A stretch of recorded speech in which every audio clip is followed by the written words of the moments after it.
Good morning. Thanks for coming out on this beautiful Saturday morning to learn about grave robbing.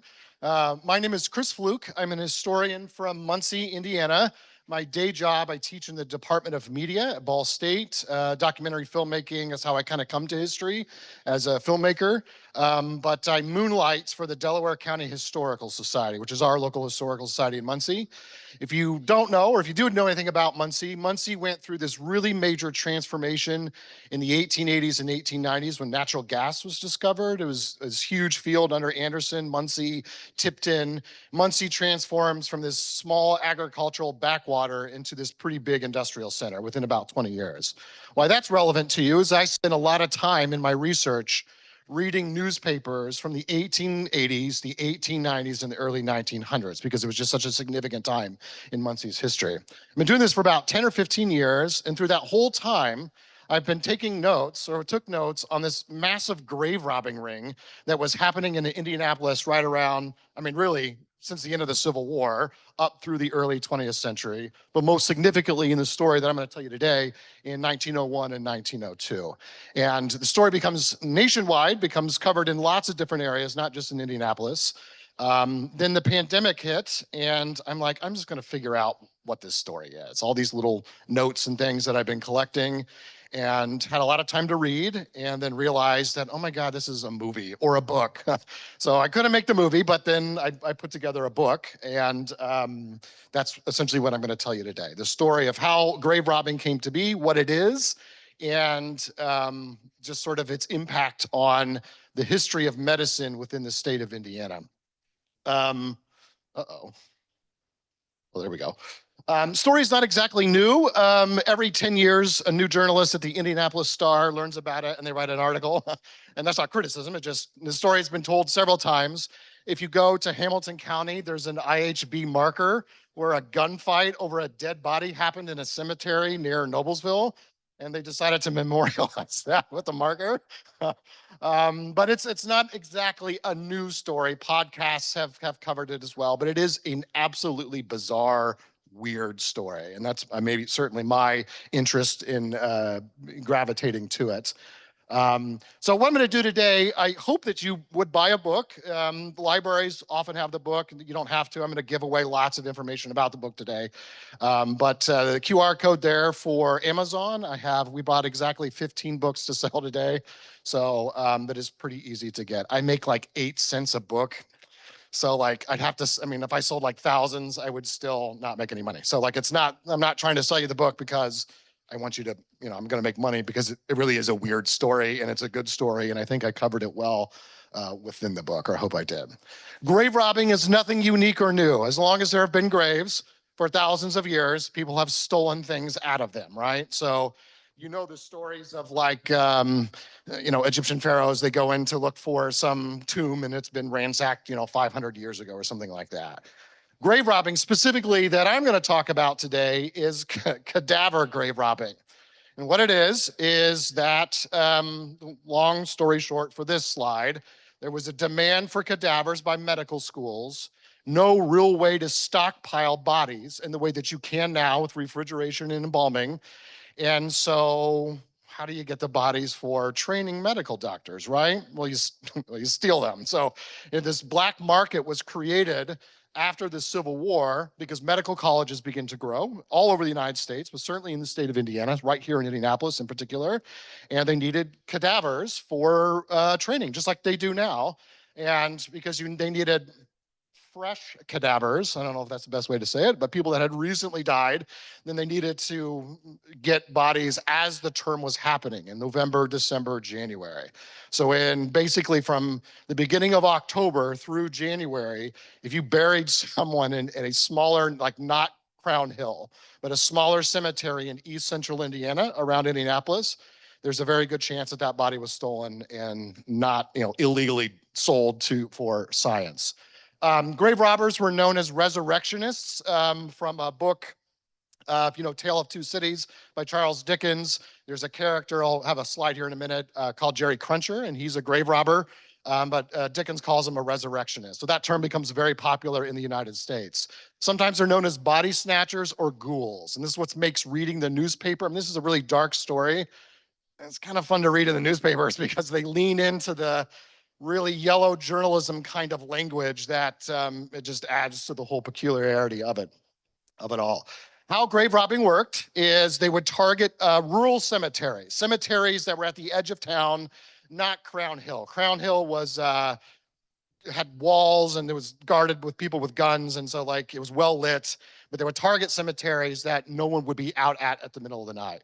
A crew of people, usually 3 or 4, would go into the grave. They would target graves, people that had been buried that day or the day before, because the ground is already disturbed. They would dig in and break through the coffin, and they would either tie a rope around the body and pull them out through the hole, or worse, they would take this giant meat hook, jab them underneath the chin, and then pull them out that way. Most of the grave robbers stole all the jewelry. They would knock out the gold teeth. And for reasons I do not understand, they would put all the clothes back in the grave and then take the body, wrap it in like a burlap sack. And this is like 2 o'clock in the morning. They go down to one of 12 medical colleges that were all right around this area and then sell the corpse for like $20, which was a significant amount of money in the 1880s and 1890s. And this went on. It was absolutely illegal, but just like, you know, marijuana is illegal in Indiana, just because something is illegal doesn't mean that it is not widely practiced. And so that's generally, and this is not unique to Indianapolis. This is all over the industrialized world in the West, certainly in the United States. If your community was large enough to have a medical school, there's a very good chance grave robbing was happening as well. Grave robbing, this kind of cadaver grave robbing, was a byproduct of the Enlightenment. The science, law, and culture did not align after the Civil War in the United States to sort of in the way that we do now, right? You can donate your body to science now if you wanted to. There's ways in which we can preserve corpses. It just didn't exist then. So there was just this mismatch in the culture between what was going on in the advancements of science and what medicine could actually do, and then what we could actually, you know, how to care for corpses that were there. Everybody knew what grave robbing was in the 1880s and the 1890s. That's Jerry Cruncher. That's the character in A Tale of Two Cities. That's the resurrectionist. He moonlight as it. My favorite photo there is the third one that comes. It's a satirical cartoon from Puck magazine. Puck magazine was really popular in the early 20th century. It always criticized, it was like Saturday Night Live in a way, and print form, I guess, 120 years ago. The photo there is of William Jennings Bryan digging up silver currency. If you know anything about William Jennings Bryan, he advocated for bimetallism, a silverback currency.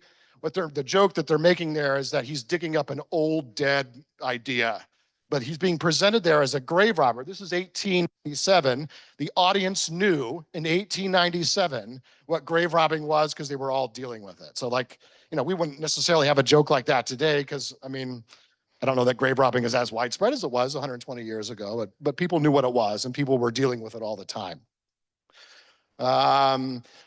So no one wants to be, and this is true today, when you go to a surgery, you don't want to be your surgeon's first person, right?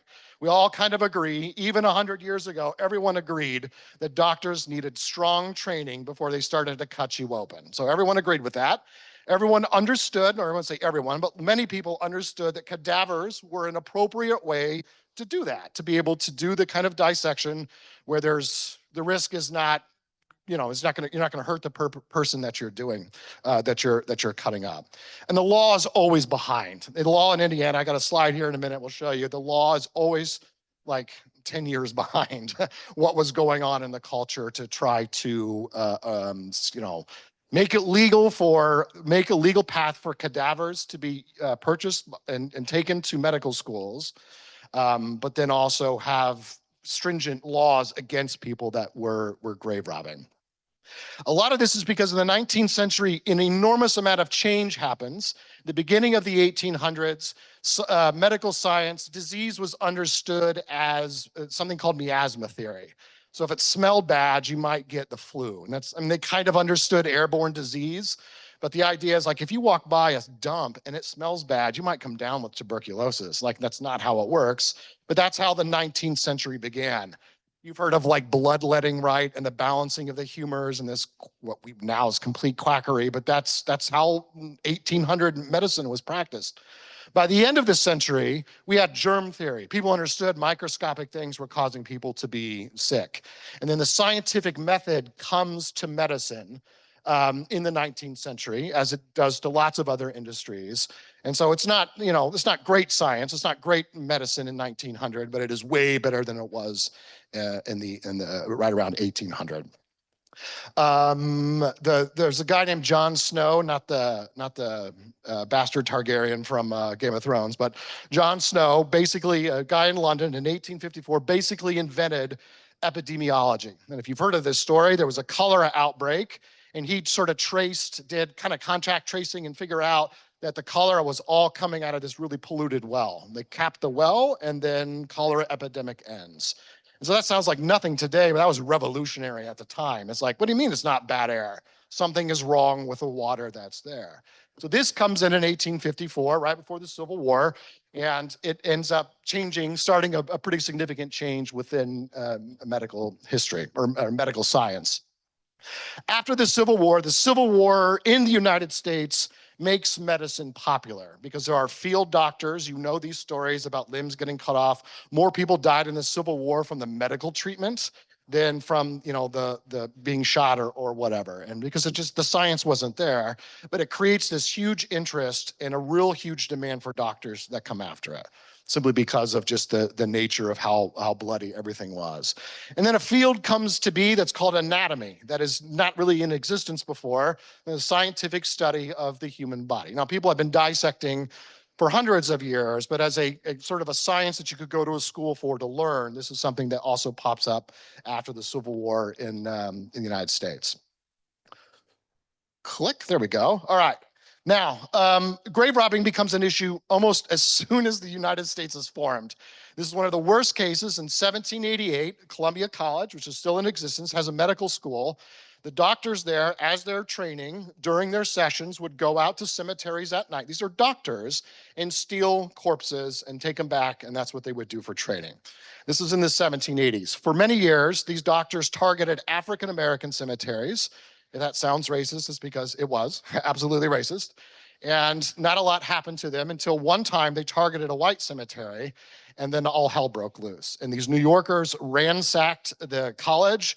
The state militia had to be called out to quell the public uprising. So people are, as I would be, my grandmother's corpse is stolen. That's not something that's going to fly with a general population. So people knew that it was going on, but when it was so blatantly in front of a certain group of people, it became this riot. So this is 1788. This makes national news, as much as there is national news on the East Coast. This is the more famous case. This happened in Scotland. William Burke and William Hare, they decided to skip the grave robbing and just started murdering people. And they would take the bodies and they would sell them to an anatomist named Robert Knox. And Robert Knox claimed he had no idea where the body, we just thought he was bringing them illegally, right? So both get arrested. They're not very good murderers, and they get caught. William Hare turns state's evidence and rats out Burke and spills all the information. William Hare is not put on trial, is given immunity, and he just leaves, and then he just disappears from history. William Burke is found guilty at his trial. He's executed by hanging in front of 25,000 people, and then, I don't mean to laugh because it is so macabre, but then they donated his body to science so they could be dissecting. Restitution, that's right. And then this is not my photo. This is from Wikimedia. On display at Edinburgh College in Scotland, right? This is from 2011. It just as a reminder, I guess, don't steal and rob from graves. A more famous local case here is John Scott Harrison. You may not know John Scott Harrison, but you know his father, William Henry Harrison, who was the territorial governor of the state of Indiana and president briefly in the 1840s. And you know John Scott's son, Benjamin Harrison, who was really big into politics here, was also president in the 1880s. John Scott's body is stolen after he dies and donated to an Ohio medical college. That is not the craziest part of the story, all right? Craziest part of the story is his son, John Jr., when John Scott Sr. dies, John Jr. and the whole family, Benjamin and others, go to the cemetery to bury him. This is in just north of Cincinnati. And John Jr., about a week before, his friend Augustus Devon had died of tuberculosis or something. So they're there burying his father, and he looks over and sees Augustus Devon's grave has been sort of disturbed. That's odd.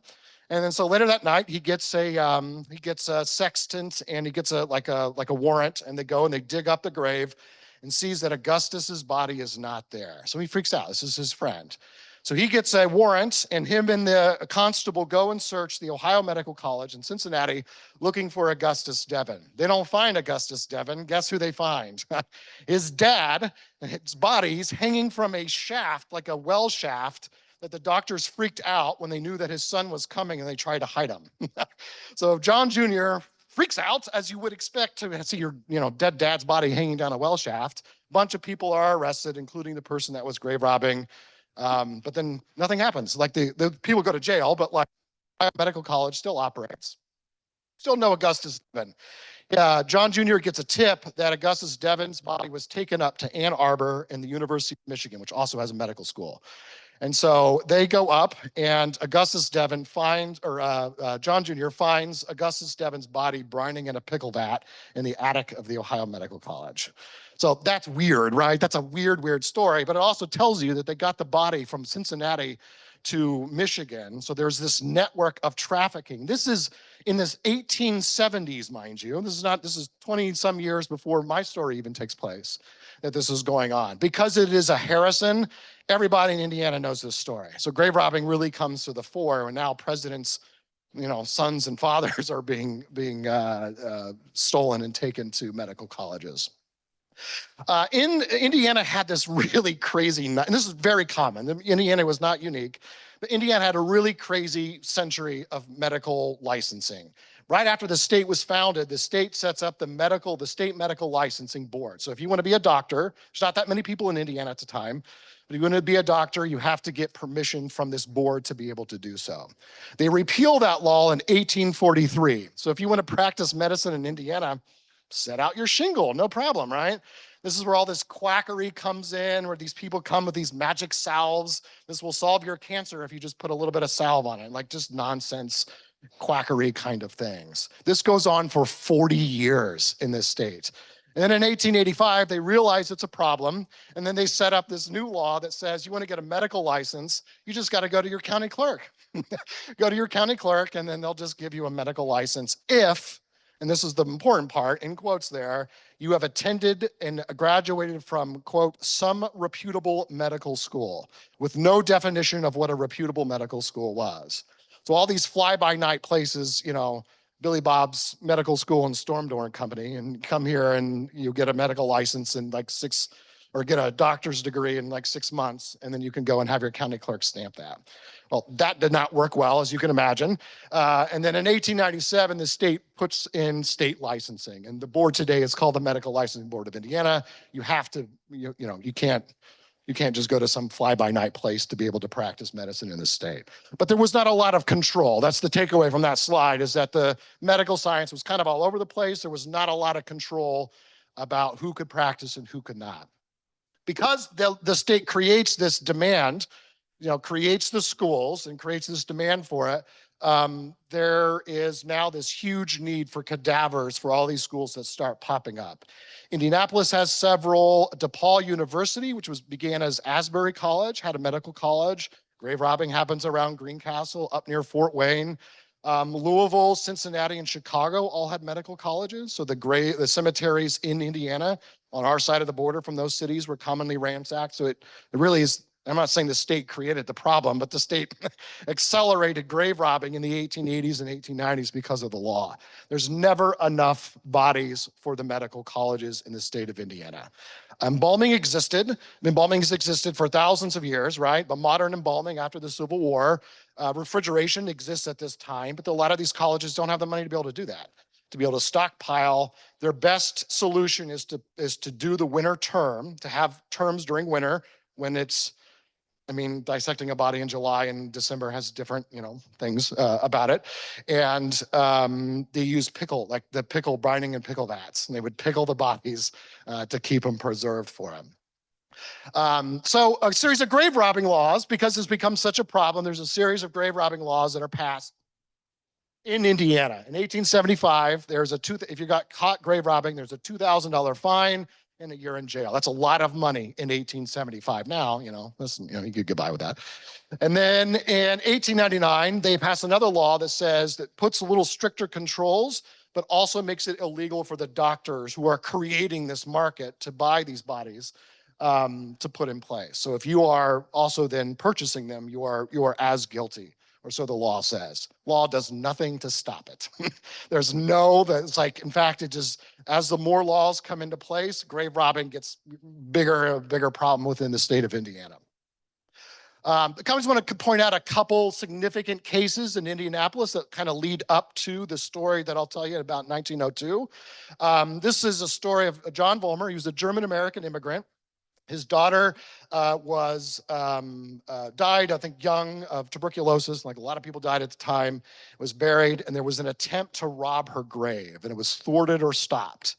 This article is important. This is 1873, because at the end it says, these outrages are becoming too frequent, and there seems to be no security against their occurrence. So this is 1875, 10 years after the Civil War, and Indianapolis is already experiencing a problem with grave robbing. This is a little girl, and no one thinks this is okay. Everyone knows that this is something that's really terrible. Well, often what they would do is target rural cemeteries. The German Catholic cemetery, there's another similar cemetery. This is a map from 1903. Garfield Park's on the south side of town, but in 1903, it was at the southern edge of the city, right?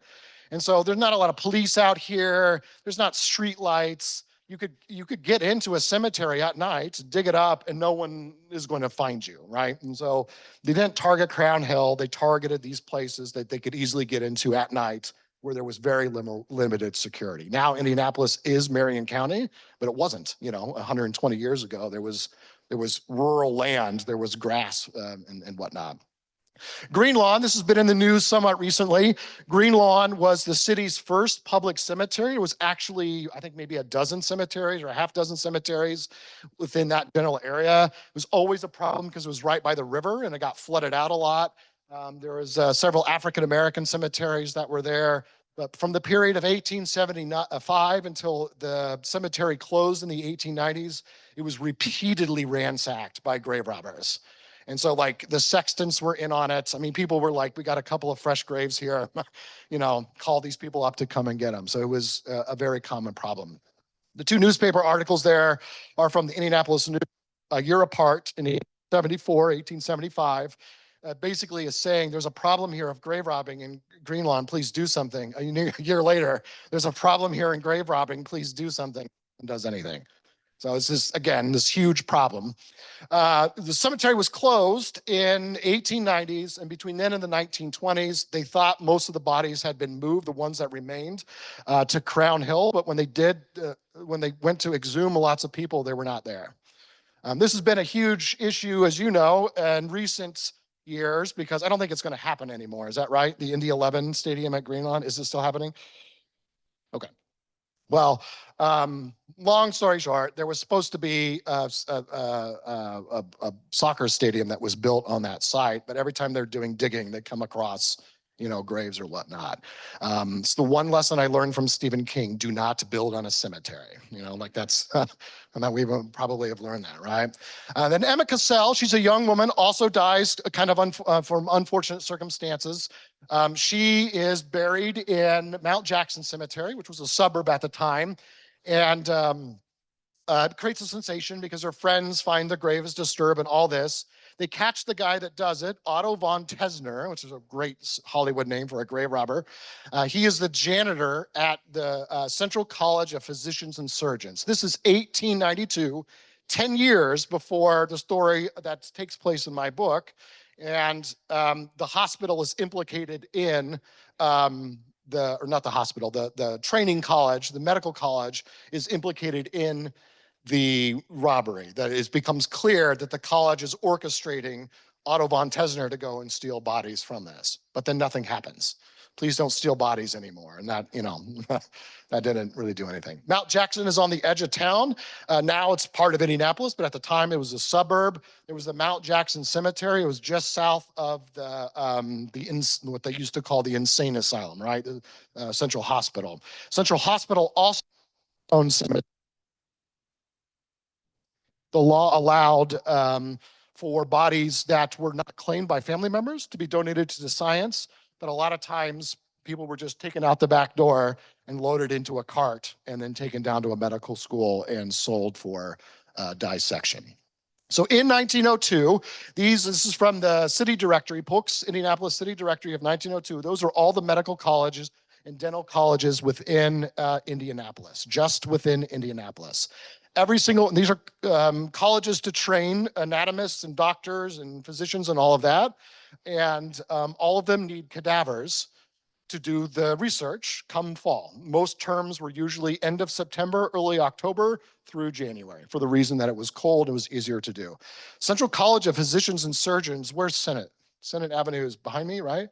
Central College was like that way, wherever, right around here. Somewhere around here was where the Central College was, long been torn down. But most of the colleges were also just kind of right around the downtown area in Indianapolis.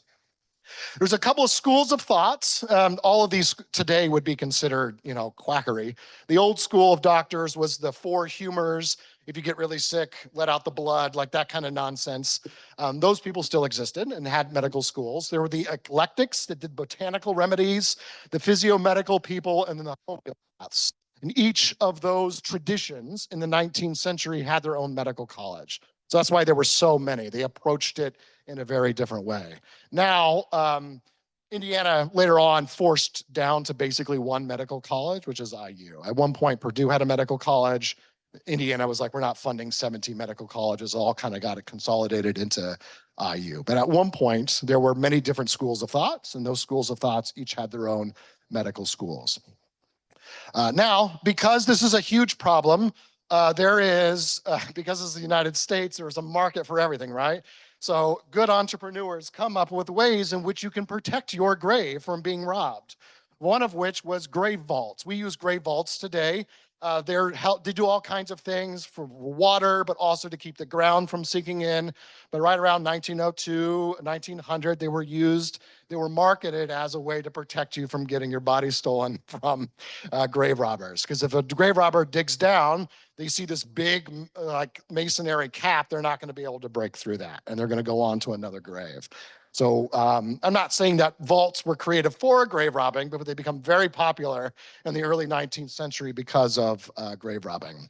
Then there are mortuary safes. The ones there on the right, those are from England. The other two are from the United States. The one on the far left, that was a design that was patented by a company in Fort Wayne, and this was just the newspaper article for it. You basically put your coffin in a cage. The cage is welded shut, and then inside the grave. So it's just really difficult for a grave robber, doesn't have a torch in the middle of the night to come in and break through it. But my favorite, though, were torpedo guns. And what they would do is they would rig up this gun in the coffin, and if the coffin was broken into or opened, it would trigger this gun to fire a torpedo up, 2 feet into the grave shaft, and then blow up, and then theoretically blow up the grave robber, and then destroy the body in the coffin and all that. But that existed. That's a patent. And if you go to Google Patents, and you just do a search for like grave gun or torpedo gun, you will find all kinds of patents. I don't know how well they were sold. I've had trouble finding like ads, so I don't know how well they were like widespread they were used.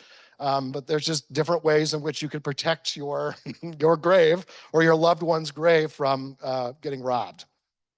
This woman, Sarah Bishop, she's buried in Greenwood with a bunch of nitroglycerin for the same reason. Greenwood, what county is Greenwood?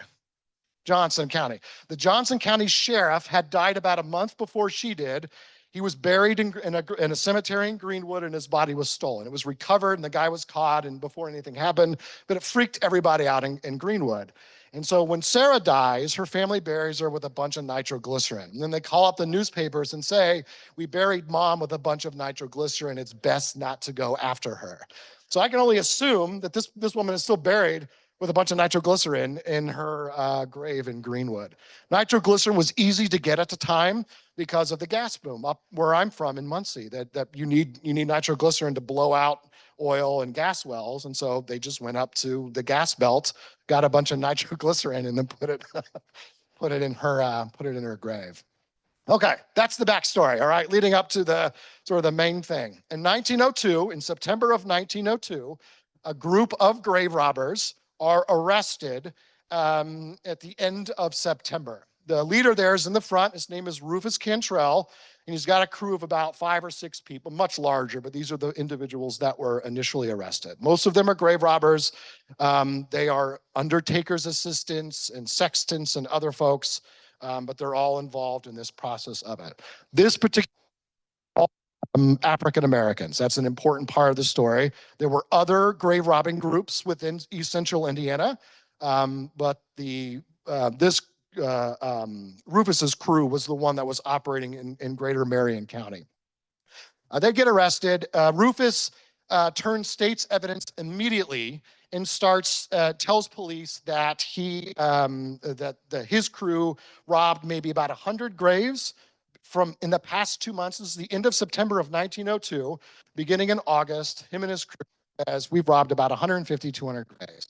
The other crews that are operating in central Indiana have robbed an equal number of graves. So we're thinking 300 that have been stolen. At first, the police are like, this guy's full of it, all right? He's robbed graves, but nothing like that. He's like, I will prove it to you. We stole this person from this grave. And then the cops would take Rufus out to the cemetery. They would dig it up, and sure enough, there was nobody there. And then he'd go to another grave, and he'd be like, I stole this grave, and this grave, and this body, and this body. They would dig it up. Sure enough, nobody was there. So what he was saying was proven true during the investigation, and he starts giving the cops all kinds of information about this very large thing that is going on in East Central Indiana, based out of Indianapolis. So the Indiana State Archives it's the police, it's like his mugshot from a year later, but it's like really high-res stuff. And so I was glad to find this stuff. One of the people he implicates is Dr. Joseph Alexander. Joseph Alexander is the head anatomist at the Central College of Physicians and Surgeons. He says, this guy not only hired us to go out and do the grave robbing, he comes with us. That's how he enjoys his Tuesday evenings, as he comes out with us and steals a bunch of bodies in cemeteries around East Central Indiana, or Central Indiana. And so this starts a cascade of like investigation and other stuff that is happening at the same time. And so what Cantrell is revealing is that there's this significant black market that is happening.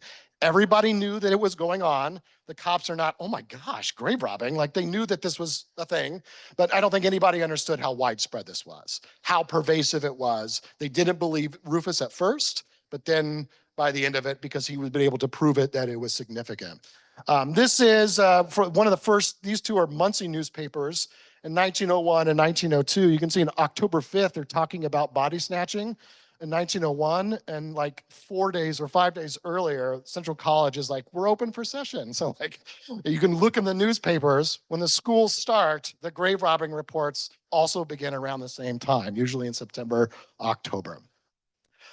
Someone, keep this in mind, I'll explain, I'm gonna give it away later at the end, but the reason Rufus got arrested is someone starts tipping off families. So there was a 16-year-old girl that died of tuberculosis, because everyone was dying of tuberculosis then. And she's buried, and her mom comes home from church one day, and there's a note underneath the door that says, your daughter's body was stolen for medical science. She's in the basement of Central College. Now, she freaks out, as you can imagine. She goes and gets some family members, goes up to gets a warrant to go search Central College. She goes to the basement. Sure enough, Stella Middleton's body, her 16-year-old daughter's body, is there in the basement. So then it's not just empty graves. People are now seeing their dead loved ones. This happens 2 or 3 times. Of who was letting this off is ultimately what led to Cantrell's arrest. At first, During this week, it is completely ignored. Not completely ignored. The grave robbing kind of takes a backseat because Teddy Roosevelt is in town. Teddy Roosevelt is president. This is a Republican city at the time, and he's very well received.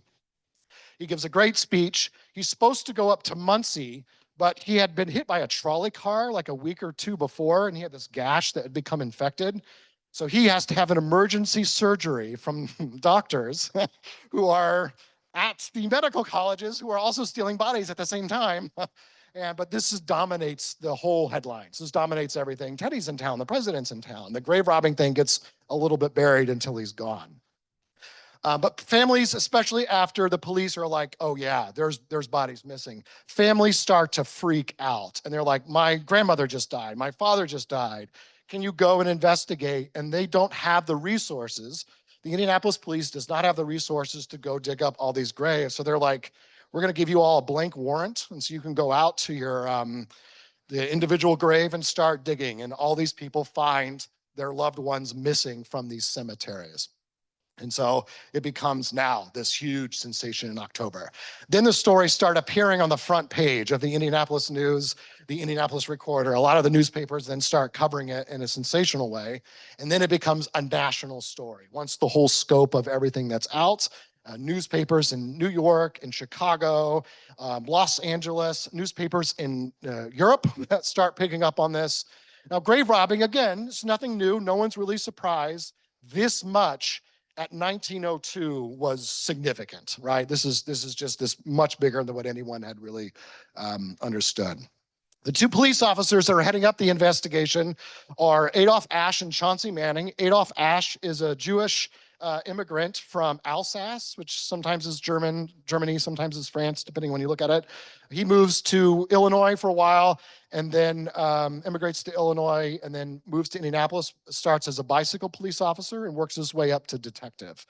And then Chauncey Manning is, the way he's described is this, hunky-dory kind of like, oh, shucks, mister, but he's like this really great interrogator and is able to get all kinds of information. It's kind of this facade he puts on, good cop, bad cop.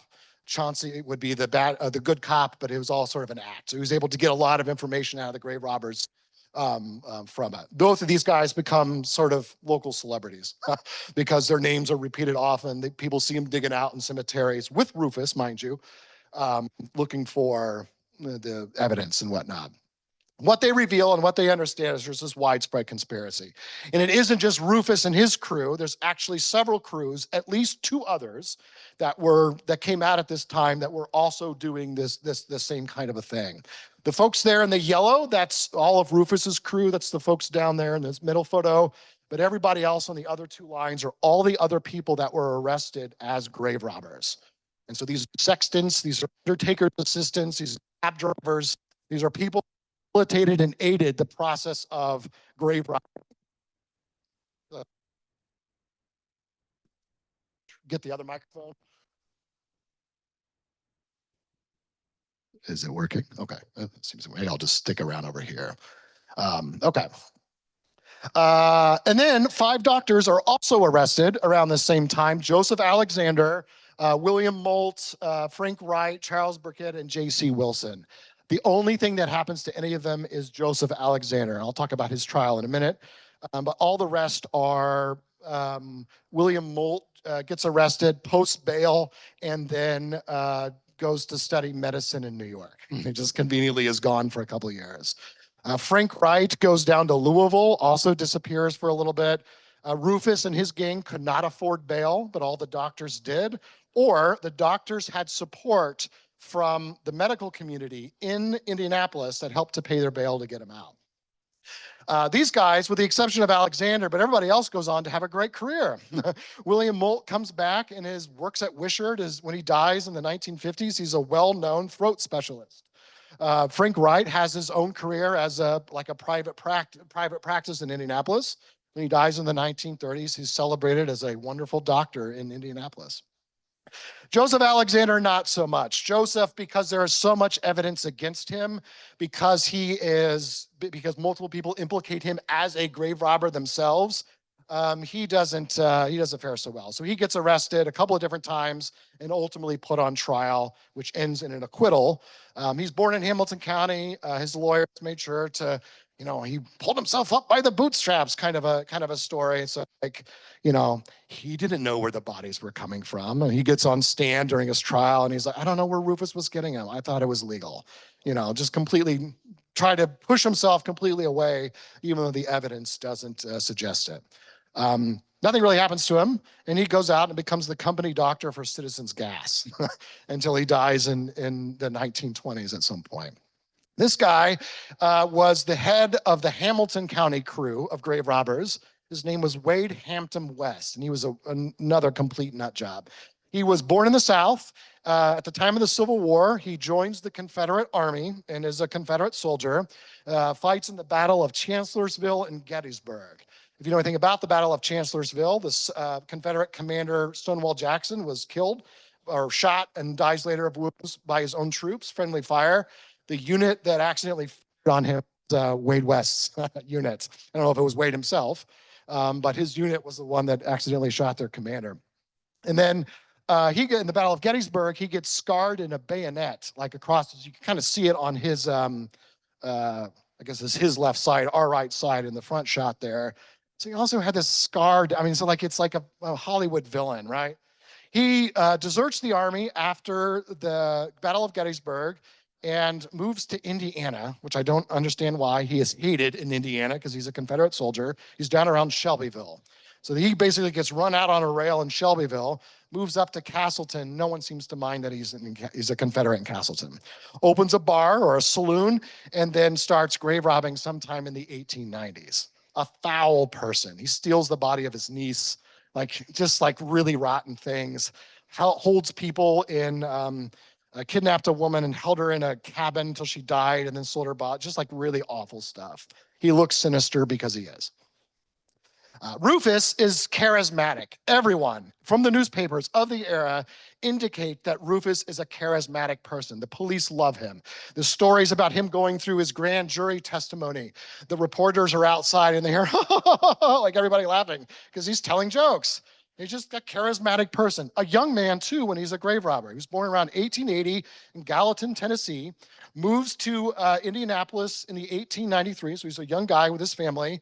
Somewhere in the 1890s, he joins the Army in a station in Utah and hates it. And so this is what he says anyways, during trial, to get out of the Army. This is really something like out of a cartoon. He put a bunch of soap in his mouth, so he was foaming, and then went up to his commander and so they were like, get this guy out of the Army. So he gets out of the Army, comes back to Indianapolis and gets a job as an undertaker's assistant. And at some point from there, he transfers over to grave robbing. So he claims he only started grave robbing in 1901, but it was probably 1898, 1899, 1900 where he starts doing it. He's like a teenager, right? He's a young guy doing this all. But it becomes this local celebrity. He's also a preacher, which just adds to the whole complexity of it. He gets preaches for I don't remember the name of it, but an African-American church here in Indianapolis, starts stealing money from the church, and the congregation kicks him out. After he's arrested, he appeals to the church for help, and they tell him, no, we are absolutely not going to help you, you sinister grave robber. All of these judges, there's a lot of lawyers and judges, as you can imagine, that are part of this. These people become prominent Indianapolis folks throughout the 20th century. You know Ruckelhaus, right? There's a law firm. John's son, I think, was in the Nixon administration, or maybe his grandson. But a lot of these people end up becoming prominent local politicians. I found in the Library of Congress this really great massive poster called Indianapolis Bench and Bar, and it has all these people in it. All the lawyers, the prosecutors, the defense attorneys, the judges have really good high-res photos of them. The judge during Rufus's trial, his name is Charles Coffin. There's a Hollywood movie here, completely in the making. So what I did, I know this story. I went back and I read all the newspapers. Indianapolis had a ton of newspapers at the time, as most cities did. I looked at other newspapers, but I figured the ones that were the most accurate So I started in September and I read them all the way through 1903. This was my pandemic project when I put together. At the end of that, I realized that I had enough for a book, and that's how the book came up. The newspapers are amazing because it's yellow journalism. Not all the information is correct, and that was the hardest part of trying to write the book, was trying to see what in the newspapers was accurate and what wasn't. The police files are gone, there's not records, and so I don't have a lot to compare it to, so it was a bit of a challenge. But this is a sensational trial that is covered, or the trials that come from it. The story becomes very sensational for about a year or so. And so that's just kind of the list of the stuff that really covered it well. Lots of newspapers, including the Indianapolis Recorder, which is one of the oldest African-American newspapers in Indiana, certainly in Indianapolis. They write lots of editorials very critical of Rufus Cantrell. So they are distancing themselves from all the grave robbers, but particularly from Rufus. The language is amazing. So I titled the presentation today "A Famine of Cadavers," because there was a newspaper article that talked about it when, after all these people were arrested, the schools are still operating and they've got no corpses by which to do their training. And so the title, the reporters kind of have a field day with it. This is from the New York Herald, which was a complete yellow newspaper. They just kind of ran with the story and made up all kinds of crazy stuff. So Rufus had a crew of 1,000 people and 10,000 graves were robbed, just complete nonsense kind of stuff, but still the same great language. They call his crew a Syndicate of Death. It's just it's hard not to find the story intriguing. So what the book basically is the history of this conspiracy, the history of grave robbing in Indianapolis, and then the black market that sort of erupted around it, and that it didn't end. After all these people were caught, it continued on for a couple of years until the state really stepped in and took us down to one medical college, and that's IU. By 1906, there was one medical college in Indiana, or 1908, and they got state funding, and at that point, they had enough. The doctors and anatomists had enough to be able to do the training, or to stockpile cadavers and all of that. His trial started in 1903. The first is Joseph Alexander. His trial is, 3 or 4 weeks. He is not acquitted. I think I said acquitted earlier. He doesn't get acquitted. It just ends in a hung jury. And the prosecutor is like, we're going to put him back on trial, and they never did. So there was an attempt, supposedly by the prosecutor, but as spring moves along, the witnesses start disappearing. And nothing happens to them. They just leave town. And again, this is before the internet, so there was no way to really track them down. They just go to another community and change their name. And so the prosecution's case basically falls apart. Then they go after Rufus, or after Joseph Alexander, they go after the Rufus and the black grave robbers. Sam Martin, Rufus's lieutenant, is put up first on trial, is found guilty within 2 days, goes to jail, goes to state penitentiary. Rufus goes up for trial, and he's on trial for 2 weeks. And then that's where we get a lot of the information about what happened through the testimony on the trial. He's found guilty, also sent to prison. And then Wade West is put on trial in summer of 1903, found guilty. He's actually tried in Hamilton County, found guilty, and then goes to prison. And they're all, Rufus starts in Jeffersonville, and then moves up to, was it Michigan City, I think is the other one at the time. That's up there. The system was fundamentally racist. Once they prosecuted all the black guys, they were like, that's it. We're just going to let everybody else go. Other members of his crew, 2 or 3 people, just pled guilty and were given very light sentences. And then a handful of his crew were just let go. The prosecutor just let the time expire and never pursued anything. None of the other doctors were put on trial. Nothing happens to anybody else because of this. But people remember this story, including this man named Goethe Link. He never appears in any of the newspapers, but Goethe Link becomes this really famous doctor in Indianapolis. I don't say famous, well-known doctor in the late 20th century. And in 1983, he sat for an interview for a documentary, and I want to play just a clip of it where he tells the story with no remorse about how he basically stole bodies, or accepted stolen bodies. Returning to medical school, Dr. Link excelled in anatomy. He became so proficient that he was appointed assistant to the anatomical demonstrator during his senior year. I had been assistant to the demonstrator at the old Central College, and among other things, he had me receive the cadavers that came in. And they were brought in by a colored fellow who was a resurrector, what we call a resurrector. In other words, he was a grave robber.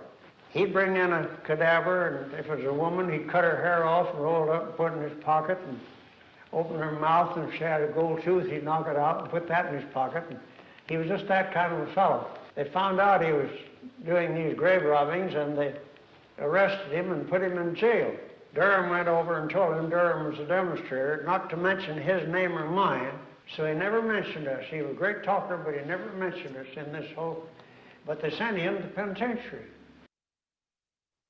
It's like, yeah, this guy got arrested for grave robbing. Can you believe that? Oh, we were buying the bodies, but it was weird that he was stealing them, right? The doctors basically said that they did not know that Rufus was doing it illegally. That was their whole defense. We had no idea. It's complete BS. Everybody knew exactly what was going on and how they were getting the bodies.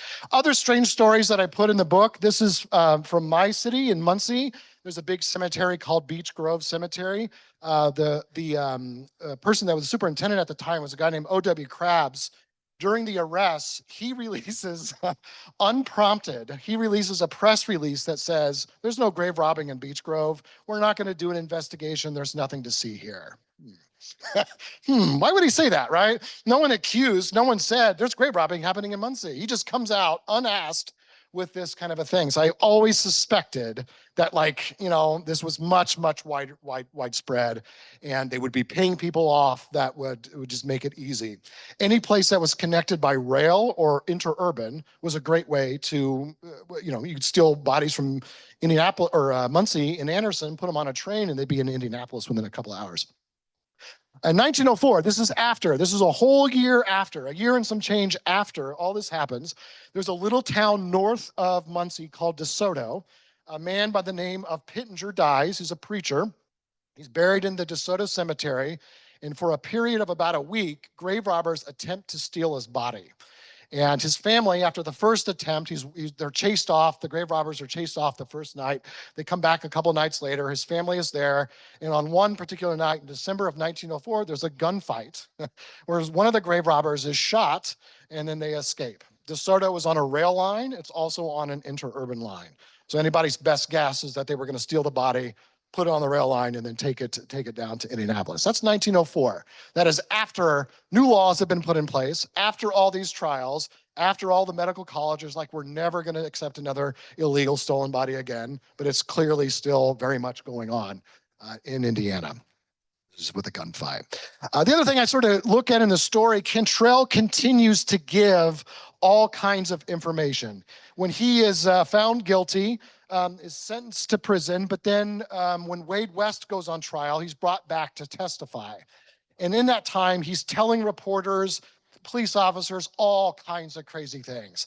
I've been murdering people. There were 1,000 bodies that were taken. So all sorts of, it begins to discredit him because some of the stuff is flat out lies. Some of it is just crazy. He claims that he stole a body of a woman named Carrie Selvidge, and stole her body and donated it to medical science. He's like, then we took her body and buried it when they were done. I know where the body is. I can lead you to it. So her brothers, Carrie's brothers, Rufus, and the cops go to this one cemetery right on the Hamilton County, Marion County line, dig it up, and her brothers are like, that is not our sister. That is fundamentally not her. I don't know who this is. She was missing teeth, or there was some sort of thing that this corpse was not it. So did Rufus lie? Who knows? 20 years later, her corpse is found in an attic of like a invalid's home in Indianapolis, which is very weird, right? So there's just all these little kinds of side stories that just were never really resolved. I told you that Rufus, it was Rufus that was telling people that their loved ones had been stolen. He had a change of heart. What caused him to have his change of heart was when one night he goes out, he's told to steal the body of this young woman, 16 years old. He does with his crew, takes her back to the medical college, starts to pull out gold teeth or whatever, and realizes it's the body of his girlfriend, Stella Middleton. Now, Rufus is married at the time, but that doesn't matter. He's also dating someone named Stella Middleton. He's down in Orange County doing something when she dies of tuberculosis, comes back and is distraught. But then when he's asked to steal a body, finds out that it is hers, he freaks out. And the way that he describes it during the trial is that's what caused me to have a change of heart, right? So it doesn't matter if it's anybody else's, but if it hits home, it becomes an issue for him. Another interesting sort of side story is this person named Wallace Sims, which was almost certainly the doctor named Frank Wright. But writing as Wallace Sims, starts writing in newspapers, writing letters to newspapers about all kinds of crazy stuff. Like Cantrell might have been the person that shot President McKinley. Like just like nonsense kind of things that the papers publish. So this doctor is trying to discredit Cantrell during the trials by writing as Wallace Sims. And the craziest story of all, from the little side stories, is when the two police officers, when they start looking at going to medical colleges looking for missing corpses. They don't find any corpses. After Stella is found, all the medical colleges don't have any corpses. And they're like, what happened? What happened to all the bodies that we know you had in preparation for this year's school? So they get tipped off that all the bodies were sent to Louisville. So they're like, all right, they get a warrant and they go down, they negotiate with Louisville's police to search this ice cream factory where all these bodies were supposedly found. They go to this ice cream factory, hanging in the back on the refrigeration. Sure enough, there are 30 bodies hanging in the ice cream factory. None of them are from Indianapolis. And turns out they were completely legal. There was a Louisville Medical College, and they were getting ready for their fall term, and they contracted with this ice cream company to store the bodies until the term was ready to begun, right? This is on the front page of the Indianapolis Stars. There's just crazy little bizarre details that never really have an end to them, and they just kind of add to the flavor of the story. So I encourage you to read the book. I have exactly 15 copies if you'd like to buy one today for $20. You can get it on Amazon. Libraries have them, but you don't even have to do that. You can go back and read the newspaper articles. Newspapers.com is probably the best way, but you can also go on to Hoosier State Chronicles, which is a free, all kinds of wonderful archive newspapers. Just do a search for Rufus Cantrell or grave robbing, narrow it to like 1899 to 1903. You will have days and days and days of reading that would come from it. Okay, that's it. That's all I got.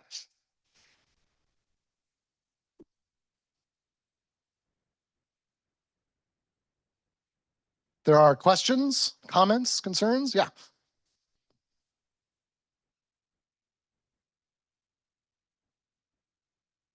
No, and there wouldn't be, right? Like, if my buddy, we were grave robbing and that person died, I'm not going to tell.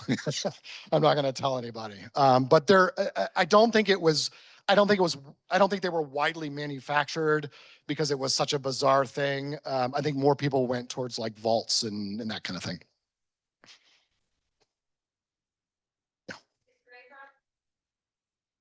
Yeah, but not for cadaver grave robbing. People, there was a guy arrested in New York that was stealing like corneas, which is like if you die and donate your body or you know, like you're an organ donor, corneas could be donated. But there was someone in New York that was doing that.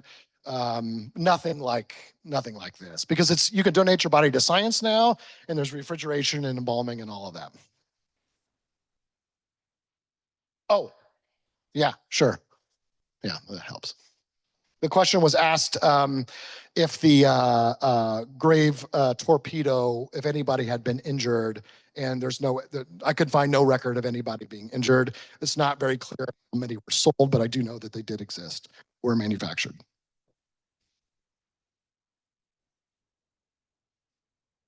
Anybody planning on donating their body to science when they die? Yeah, me too. Is that it? Yeah.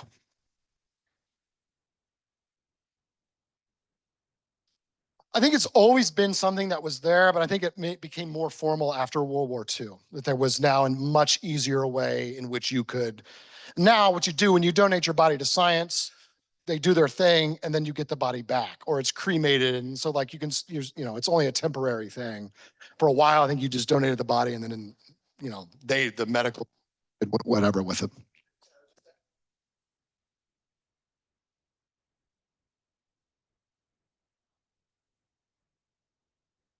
Okay. Okay.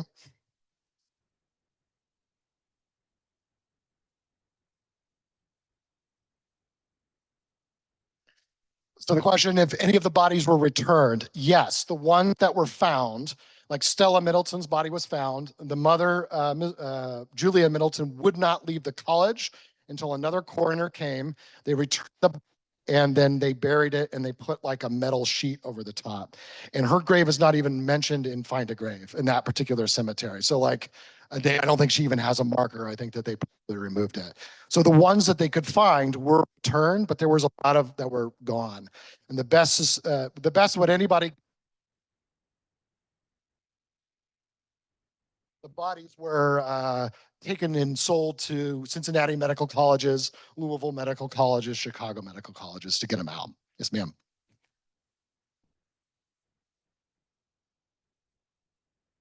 The question was if there's a record of how much people were paid. Rufus said he was paid $30 body in 1992. And out of that $30, he had to pay out his crew. He had to bribe whomever he had to bribe and probably pocketed like $20 of that, which is not an insignificant amount of money in 1902. Either.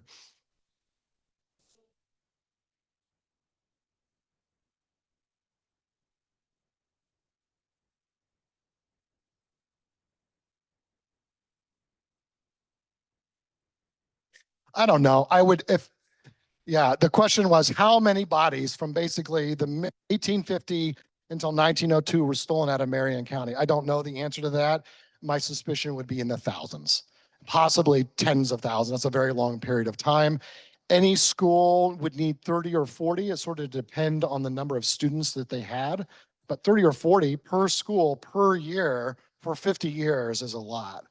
So I've always wondered that, like since writing this book, if you go out and start, which we won't, but if you were to go out, start digging in cemeteries from this era, how many corpses will we actually find? Yeah.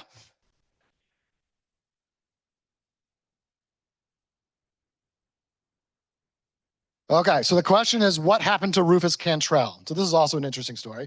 Rufus goes to jail. He's only in jail like 4 years, gets out, and he's not, part of his parole is that he cannot move back to Marion County. So he moves to Anderson, gets married again, and works in a factory, and then just kind of drifts away. He appears in Detroit as a preacher, and he's working with another person because apparently, because he is so charismatic, he's able to preach. And in his church, other people then steal money from the congregation. Rufus and his partner are arrested, and they're sent to Michigan's penitentiary, which is in Marquette in the Upper Peninsula. He's there, it's only a 2-year offense, so he's only there for 2 or 3 years, is released. He fills out a World War I draft card, and then he gets a job at the, how do you say, Ipschming Railroad, and that's it. He completely disappears. There are 3 Rufus Cantrells living in the United States in the 1920s, but they're all white. And so like, I know that it's not him. So I don't know what happened. He might have moved to Canada. He might have died. Something happened to him. But from the historical records, there's nothing really after 1920.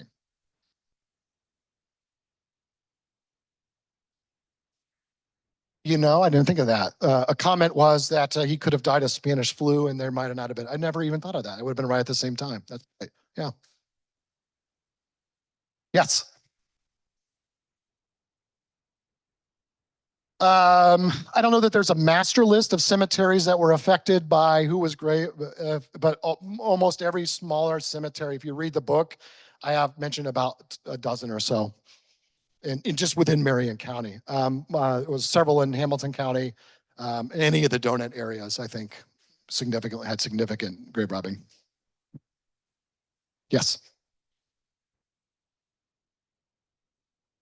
They don't know a lot. If it was connected to a railroad and you could put a body onto a back of a train car and make it into Indianapolis within an hour, that would happen. So like it did happen in DeSoto, or attempted to happen in DeSoto and Muncie. That's a hour and a half, hour and 15-minute train ride. So like my guess is just the greater part of central Indiana, smaller communities would have been targeted. Okay. Oh, yes.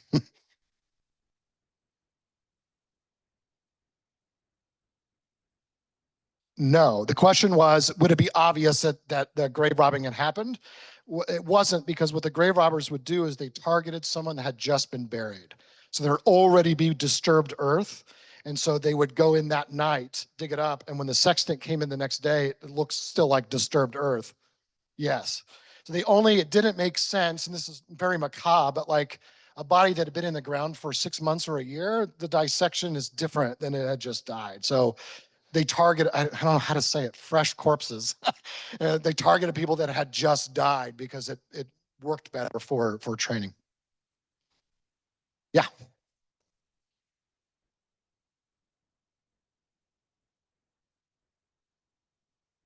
Yeah. So to look for local grave robbing stuff, newspapers.com is probably your best bet. There is a fee to it. It's like $50.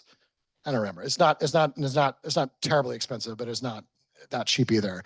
I go there, but also Hoosier State Chronicles, which is free. And you go through and it's got tons of Indianapolis newspapers and then word searchable, which makes it easy. So you could search for Contrell, grave robbing, body snatchers, that kind of a thing. And you will find tons of hits. Hoosier State Chronicles. Yep. Okay. Oh, one more.